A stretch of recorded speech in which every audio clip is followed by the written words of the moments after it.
Is this movie worth watching? I think I might watch it. This place is nice. I really like the music that they play. Bob Ellis on the drums. I'm part of Schaefer's top jazz orchestra. It's the best music school in the country. The key is to just relax. Don't worry about the numbers. Don't worry about what the other guys are thinking. You're here for a reason. Have fun. 5, 6, and. I want to be great. And you're not. You got Buddy Rich here. Little trouble there. You rush. Destiny. Most professionals don't need to be humiliated to succeed. It's not about humiliation. There's I wish I remember what it was. This isn't just something that people show in movies to make you no, this is very, very, very real. There are different coaches have very different ways of approaching things. I wish I could remember when I was younger I watched like a documentary about like a scene or whatever. There was an Olympic coach. There was an Olympic coach that had a really, really rough style of coaching the girls that he worked with, and he was a total fucking asshole. But I don't know I don't know. It's hard. I don't know. I guess like philosophically, there's like so much different shit that ties into this. I remember that there were teachers and there were directors that I've worked with where when they said like "good job" or like "nice job, you guys nailed it," or "that was really good," like. Yeah, okay. I mean, cool. Like when they say that, oh yeah, like I feel good. Like, it's okay. Like the guy said it. But what the real asshole directors that were like super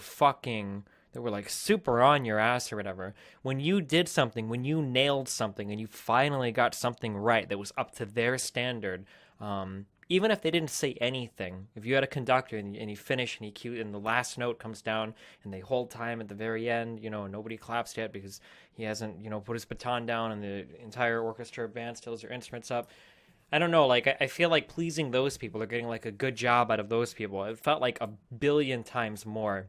To me personally, and I've heard other people say similar things, to where, like, if you get the good job out of that one coach that's a huge stickler, like, the amount of good feels you get from that are, like, infinitely greater than just getting another good job from a teacher that's giving out gold stars for participation, you know? Here we go. 5, 6, and. Were you rushing or were you dragging? I don't know. If you deliberately sabotage my band, I will gut you like a pig. Oh, my dear God. Are you one of those single-tier people? You are a worthless pansy ass who is now weeping and slobbering all over my drum set like a 9-year-old girl. So how's it going with the studio band? Good. Yeah, I think he likes me more now.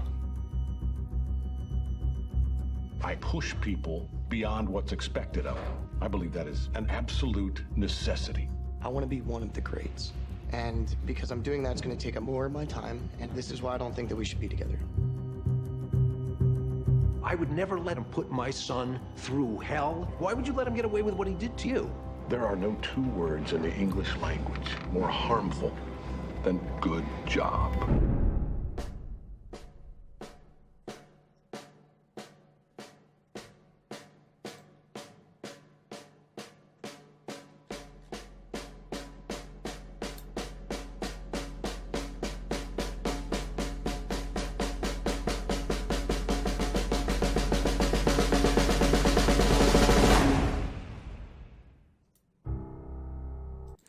For obviously, because some people bring in chat. Yeah, I'm not talking. This is for like professional level stuff, or somebody that's pushing like an advanced course, or like something like you're going for like super high, like all state orchestra, all state band, or like AP or fucking professional college tier. I'm not saying that like a guy steps into like a grade 1 band class or like a grade 1 like, hey, I'm a freshman and I want to do like third string football, and like the coach should be like, this is, I don't know, this is like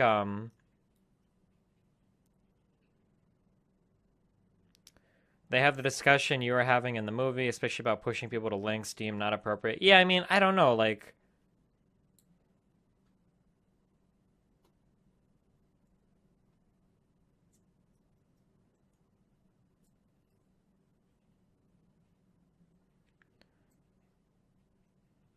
It's so weird because different people respond, like, so differently. I don't know. I feel like if you're getting into like this, there's so much like subjective territory in here, right? Where different people respond differently to different treatments, and people are so different. People break in different ways, and people respond to adversity in different ways.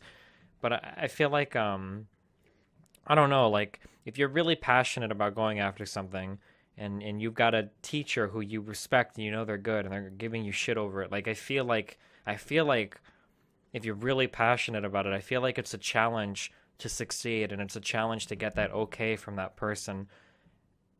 And it's so much more conductive to you. This is like so subjective. Maybe people view this totally different. I don't know. I feel like it's more motivation rather than just somebody that's like, oh, well, you fucked it up, but I mean, like, oh, you'll get him next time. Or like, oh, I mean, man, it happens, you'll get it. Good job, rather than the guy that's like, it's fucking terrible. What the fuck were you thinking? Like, oh my fucking God, like, why the fuck are you even in my studio right now wasting my fucking time? Like, go fucking, go back down a level and practice more, and then maybe next year you'll be ready. I don't know. Like, I feel like, I don't know.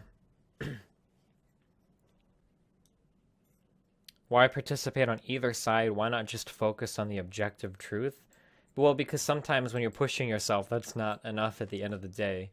If you're doing something competitively, or you're pushing to be the best at something, or you're pushing to a level that the average person will never get to, it's not enough to just say like, oh well, I did a little bit better. Like, I don't know. I feel like you've got to like reach in and find. But we're getting like into super pseudo territory. But I feel like you need something deeper. That's like with that human perseverance, whatever fucking bullshit. I don't think that at the end of it, you think, okay, improved a little bit, like my objectives are like, I feel like you have to like you have to want it. Like you have to go after it. Like you have to be, right? It's the difference between, I don't know. I have personal experience dealing with people that had this kind of mentality, right? Like there's so many different excuses that you could find to not do something, but like the person that really wants to get it done will get it done.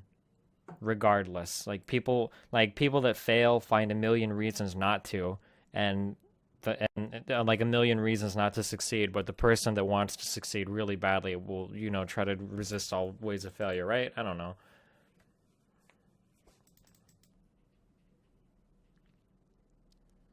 Destiny, don't you realize motivation is purely reactionary to an external event in your life, forcing you to change or give up completely and become apathetic about everything? No amount of motivational speeches and watching videos will create a real drive in you.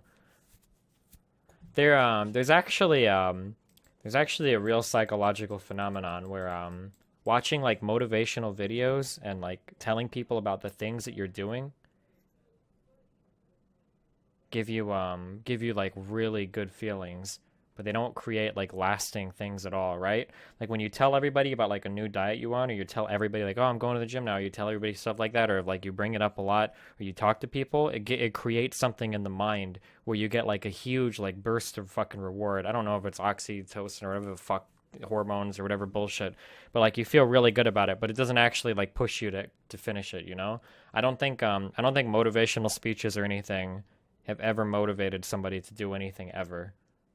Right? I mean, like, they look good, and you look at them, and they make you feel good for a moment, but I don't think they actually motivate you to get up and do something,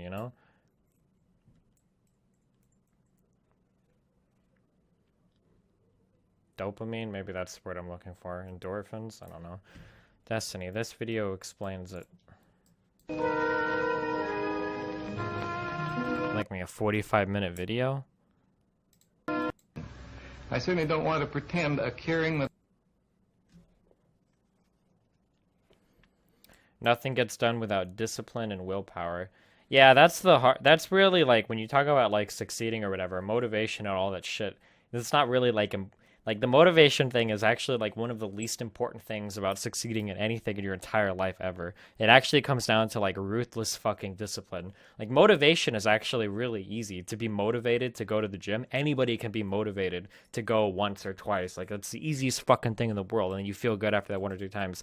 But it's getting like that actual like rigid schedule down, that actual set discipline. That's the really fucking hard part. But it seems like everybody, when people talk about things, they always focus on like the motivating part. Like, oh, I just got to be fucking pumped. We just got to fucking watch the Arnold motivation thing one more time. If I just watch this video one more time, I'll be motivated enough to go to the fucking gym every day. Champion. I wanted to be the best bodybuilder of all times. believe, after all, what is the point of being on this earth if all you want to do is be liked by everyone, to get into acting, you want to be a star in films? Everyone has the same line that it can't be done. I'll be back. One of the most famous lines in the movie history, all because of my crazy accent. Oh, now that we watched this, we don't have to go to the gym today because now we feel good as fuck about ourselves. Whoops.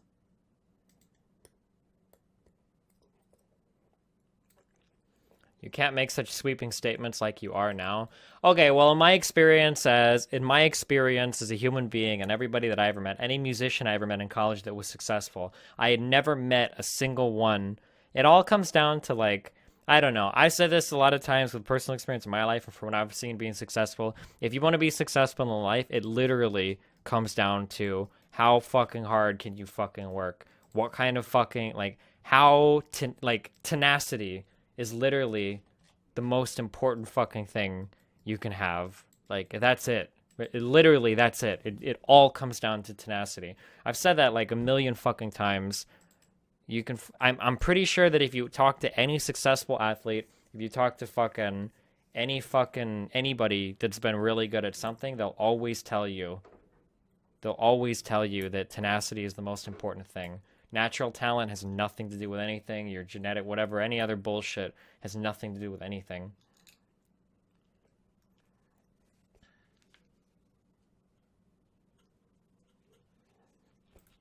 Right? Like when we watched the, remember when we watched the Jackie Chan thing? Jackie Chan, every frame, a picture, it's every... Right? When he throws the fan? What does Jackie say when he throws the fan? Hold on.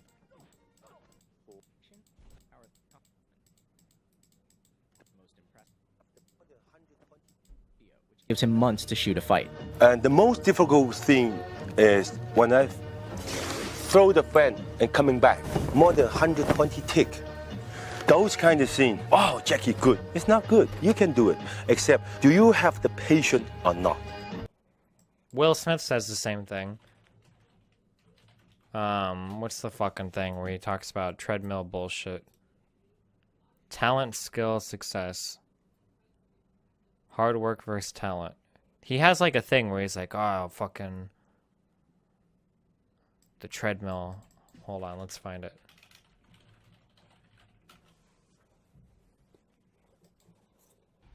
And that you were on this path. Oh, here we go. Yourself. The only thing that I see that is distinctly different about me is I'm not afraid to die on a treadmill. Right? I will run. You would not be outworked. I will not be outworked. Right. Period. Yeah. You know, you might have more talent than me. You might be smarter than me. You might be sexier than me. You might be all of those things. You got it on me in 9 categories.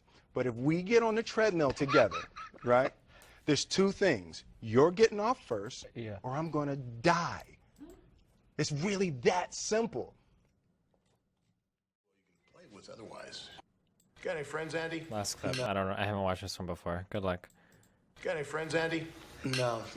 Oh, why's that? I don't know. I just never really saw the use. Oh, well, you can play what's otherwise.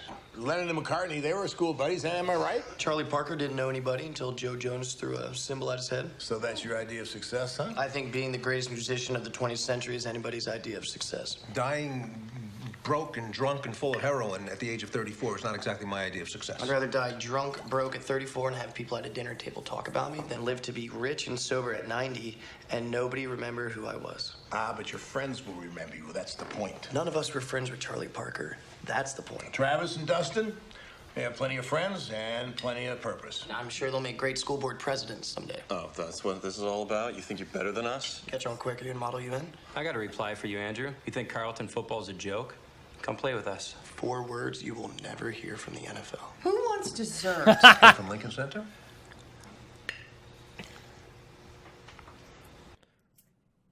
This movie looks really interesting. I don't think this movie isn't even... I don't even think this movie's about music. This is like, oh, man, this movie looks sick as fuck. Somebody link me the fucking... I'll buy it. This isn't like on Amazon Prime, or is it anything?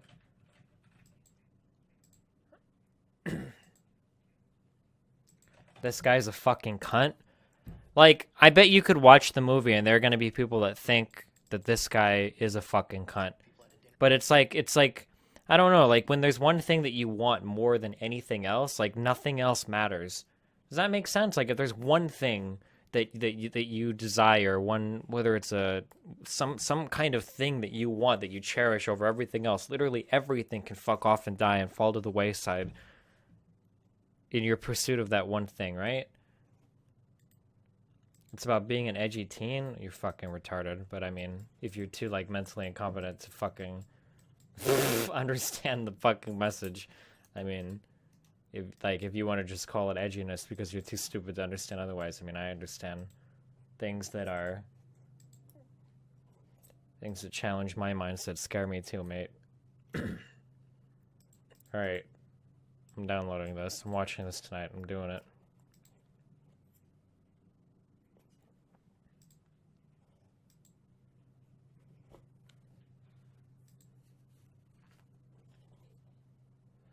Isn't it naive to want a short, shitty life just so people talk about you after you're dead? You're totally missing the point, Dr. Polito. What do you this isn't that hard to understand. It's not like we're talking about like the subtlety of like a fucking Greek tragedy or something. This is like smashing you in the face.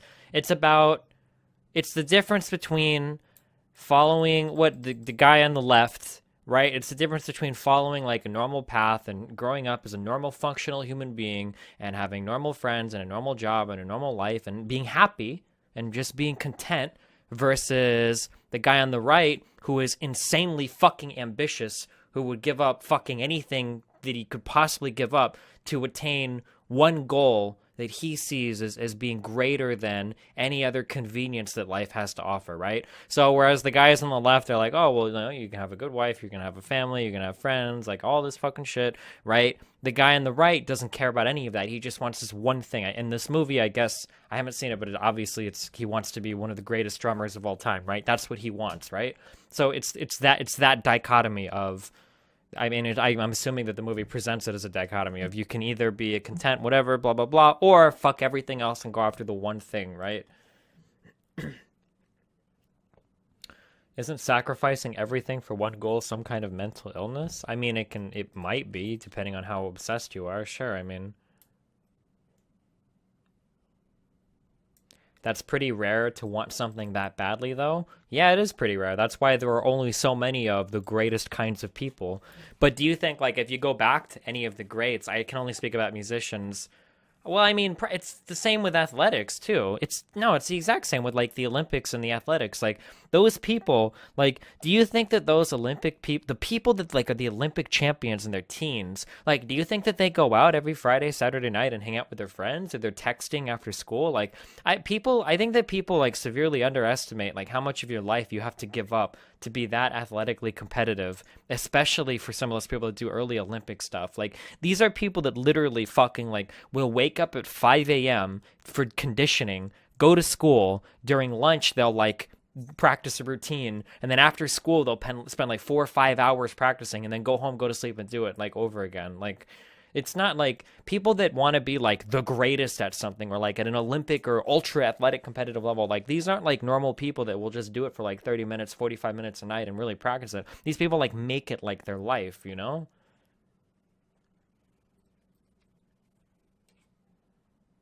Destiny, wouldn't that explain why so many people who are the greatest often fall off and get major mental problems in life because they dedicate everything aside? I mean, it's possible, sure. But I mean, I'm pretty sure that if you were to go back and ask those people, they would always say that it was worth it. All those people that killed themselves, you know, going after that one thing. I mean, assuming that they got to the level that they wanted to.